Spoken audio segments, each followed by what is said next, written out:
बोली श्री भक्तवत्सल भगवान की जय। श्री तीर्थराज प्रयाग की जय।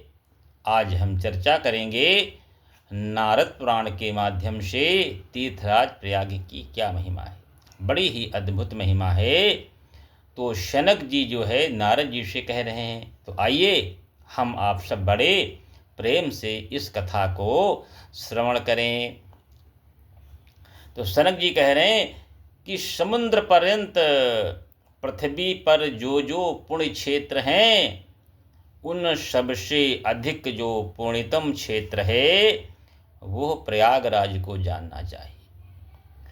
जहाँ ब्रह्मा जी ने यज्ञ द्वारा भगवान लक्ष्मीपति का यजन किया है तथा सब महर्षियों ने वहाँ नाना प्रकार के यज्ञ किए हैं।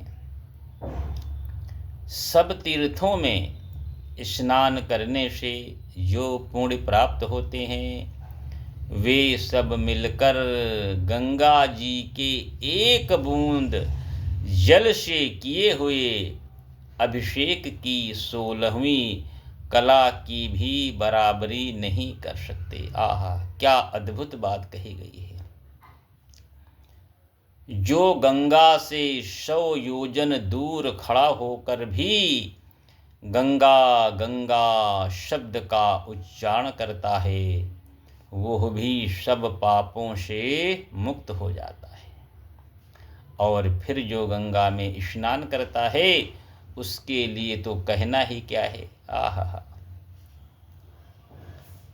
कि गंगा गंगेति यो ब्रूयात् योजनानां सते स्थितः सोऽपि मुच्येत पापेभ्यः किमु गंगाभिषेकवान। कितना सुंदर वर्णन जो है गंगा जी का किया गया है। भगवान विष्णु के चरण कमलों से प्रकट होकर भगवान शिव के मस्तक पर विराजमान होने वाली भगवती गंगा मुनियों और देवताओं के द्वारा भी भली भांति सेवन करने योग्य हैं। फिर साधारण मनुष्यों के लिए तो बात ही क्या है कि विष्णुपादोद्भवा देवी विश्वेश्वर शिरः स्थिता संसेव्या मुनिर्भिदेवैः किं पुनः पापैर्जने। क्या सुंदर वर्णन है। फिर देखिए सनक जी क्या कहें नारद जी से।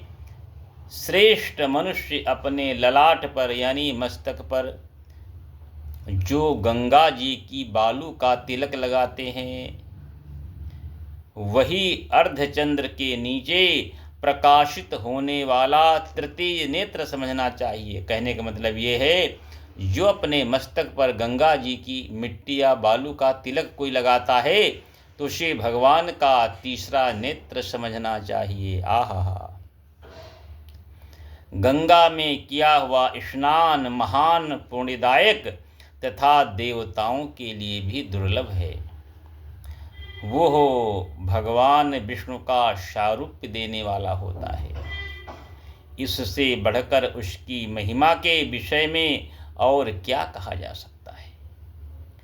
गंगा में स्नान करने वाले पापी भी सब पापों से मुक्त हो श्रेष्ठ विमान पर बैठकर भगवान के परम वैकुंठ धाम को चले जाते हैं। जिन्होंने गंगा में स्नान किया है वे महात्मा पुरुष पिता और माता के कुल की बहुत सी पीढ़ियों का उद्धार करके भगवान विष्णु के धाम में चले जाते हैं। तो बोलिए श्री गंगा मैया की जय, श्री तीर्थराज प्रयाग की जय।